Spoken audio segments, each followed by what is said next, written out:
জীবন না লুকিয়ে আছে ভবিষ্যতে, না আছে অতীতে।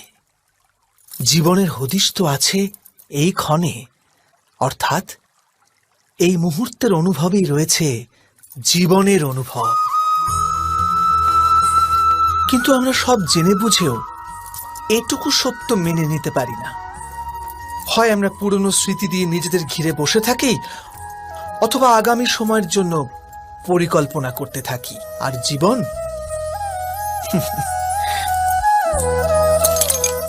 জীবন বয়ে চলে।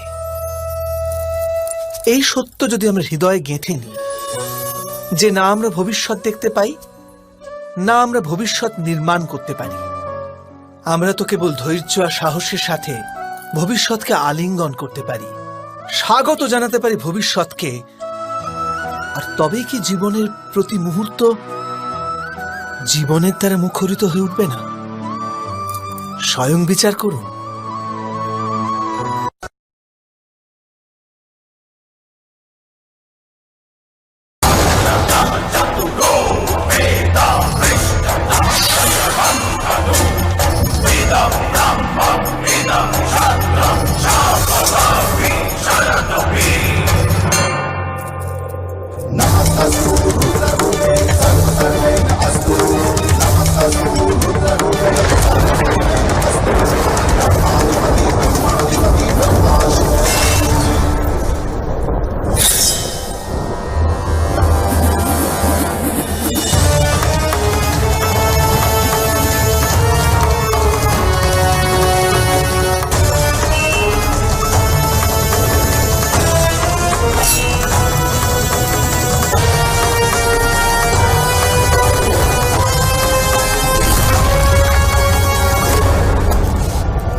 যেন অমৃত জ্ঞান।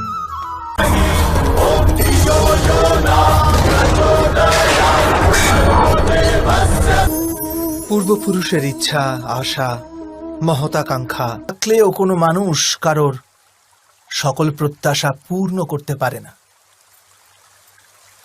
আর তার থেকেই জন্ম নেয় সংঘর্ষ। সকল সম্পর্ক সংঘর্ষে পরিবর্তিত হয়ে যায়। কিন্তু মানুষ যদি প্রত্যাশাকে সম্পর্কের আধার না বানায় আর স্বীকার করে যে কেবল সম্পর্কই মূল আধার, তবে কি জীবন আপনা থেকেই সুখ আর শান্তিতে ভরে যাবে না? স্বয়ং বিচার করে দেখুন। জীবনের প্রতি ক্ষণ নির্ণয়ের ক্ষণ। প্রত্যেক পদে আগামী মুহূর্তের নির্ণয় করতে করতে যেতে হয়। আর নির্ণয় নিজের প্রভাব রেখে যায়। আজকের নেওয়া নির্ণয় ভবিষ্যতের জন্য সুখ বা দুঃখ লিখে রেখে দেয়। না কেবল নিজের জন্য, নিজের পরিবারের জন্যেও, আগামী প্রজন্মের জন্য বটে। যখন কোনো সংশয় সামনে এসে দাঁড়ায়, মন ব্যাকুল হয়ে যায়, আমরা ভুলেই যাই। কি সেই প্রশ্ন? প্রথম প্রশ্ন, এই সময়ের সাথে সাথে প্রত্যেক পথের পরিবর্তন হয় নাকি? সময় কি সর্বদা নতুন পরীক্ষার সম্মুখীন করে না? তাহলে বিগত সময়ের অভিজ্ঞতা নতুন প্রজন্মকে কি লাভ দিতে পারে?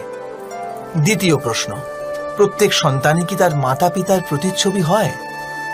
হ্যাঁ, সন্তানকে তার শিক্ষা তো অবশ্যই তার মাতা পিতা প্রদান করেন, কিন্তু অন্তরের ক্ষমতা ঈশ্বরের দান। তবে যে পথে চলে পিতা সাফল্য পেয়েছে, এটা কি নিশ্চিত যে সেই পথে চলে তার সন্তানও সাফল্য আর সুখ লাভ করতে পারবে? তৃতীয় প্রশ্ন, জীবনের সংঘর্ষ আর পরীক্ষায় কি লাভ প্রদান করে না? প্রত্যেক নতুন প্রশ্ন কি এক নতুন উত্তরের দ্বার খুলে দেয় না? তবে কি সন্তানদের নতুন নতুন প্রশ্ন, সংঘর্ষ আর পরীক্ষা থেকে দূরে রাখলে তা কি তাদের পক্ষে খুব লাভজনক হবে নাকি তাদের ক্ষতিই করবে? অর্থাৎ যেমন ভাবে সন্তানের ভবিষ্যৎ নির্মাণ করার বদলে তার চরিত্রের নির্মাণ করাই শ্রেয়, না, এ তো কেবল তথ্যটুকু, অর্থাৎ যেমন ঘটেছে শুধু সেইটুকু ব্যক্ত করা, এ সামান্য ব্যাপার। কিন্তু কখনো কখনো সেই তথ্যটুকু বলতে গিয়েও ভয় হতে থাকে। কখনো আবার অন্য ব্যক্তি কি ভাববে সেই দুশ্চিন্তা হয় মনে, অন্য কারো দুঃখ হবে এই ভয়টাও সত্যকে আটকায়। তবে এই সত্য কাকে বলে আমরা কি কখনো বিবেচনা করেছি? যখন ভয়কে তুচ্ছ করেও কোনো তথ্য বলে দেওয়া হয় তবে তাকে সত্য বলা হয়। বাস্তবে সত্য আর কিছুই না, কেবল নির্ভীকতারই অপর নাম। আর নির্ভীক হওয়ার কোনো সময় হয় না, কারণ নির্ভীকতা আত্মারই এক স্বভাব।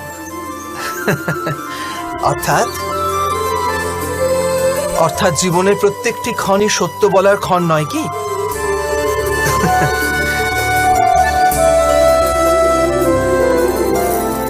স্বয়ং বিচার করুন, যখন কারো আশা ইচ্ছা ভঙ্গ হয়ে যায় তখন তার হৃদয় ক্রোধে ভরে ওঠে। যে ব্যক্তিকে সে নিজের অপরাধী মনে করে তাকে দণ্ড দেবার প্রচেষ্টা করে। কিন্তু আমাদের ইচ্ছা বা আশা ভঙ্গ হওয়া সর্বদাই কি কারো অপরাধে হয়? ইচ্ছা অপূর্ণ থাকার তো অনেক কারণ হতে পারে। কিছু ইচ্ছা দৈবের কারণে ভঙ্গ হয়, আর কিছু ভবিষ্যৎকে আধার করে সবাই আজকে নির্ণয় করতে চায়। ভবিষ্যতে সুখ লাভ হবে, ভবিষ্যৎ সুরক্ষিত হবে, এমন নির্ণয় আজ করার প্রয়াস করতে থাকে সবাই। আপনি নিজের জীবনেই দেখুন, আপনার অধিকতর নির্ণয়ের মূলে ভবিষ্যতের চিন্তা থাকে না। আর কেনই বা হবে না? নিজের জীবনকে সহজ ও সুখময় বানিয়ে তোলার প্রচেষ্টা করার অধিকার সবার আছে। কিন্তু ভবিষ্যৎ তো কেউ জানে না, কেবল কল্পনাই করা যেতে পারে। তবে জীবনের সমস্ত গুরুত্বপূর্ণ নির্ণয় কল্পনার উপর নির্ভর করেই আমরা করি। এই নির্ণয় করার কোনো তৃতীয় পথ হতে পারে? বিবেচনা করুন, সমস্ত সুখের আধার ধর্ম, আর সেই ধর্ম মানুষের হৃদয়ে স্থাপিত। অতএব প্রত্যেক নির্ণয়ের পূর্বে স্বয়ং নিজের হৃদয়কে প্রশ্ন অবশ্য করে নিন যে এই নির্ণয় স্বার্থ থেকে জন্মেছে না ধর্ম থেকে। এটুকুই কি যথেষ্ট নয়?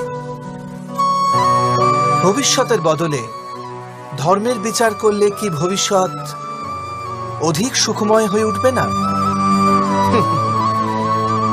স্বয়ং বিচার করে দেখুন। মানুষ যখন তার অপরাধের দণ্ড ভোগ করে তখন হতে পারে সেই ন্যায় বিচারে তার মনে কষ্ট হয়। প্রশ্ন ওঠে তার হৃদয়ে যে যখন সে অপরাধ করেছিল তখন সে ভিন্ন ব্যক্তি ছিল, তারপর সে অনেক অনেক অনুতাপ করেছে, নিজেকে এত পরিবর্তন করেছে, তবু সে দণ্ড কেন পাবে? কিন্তু যেখানে আঘাত আছে সেখানে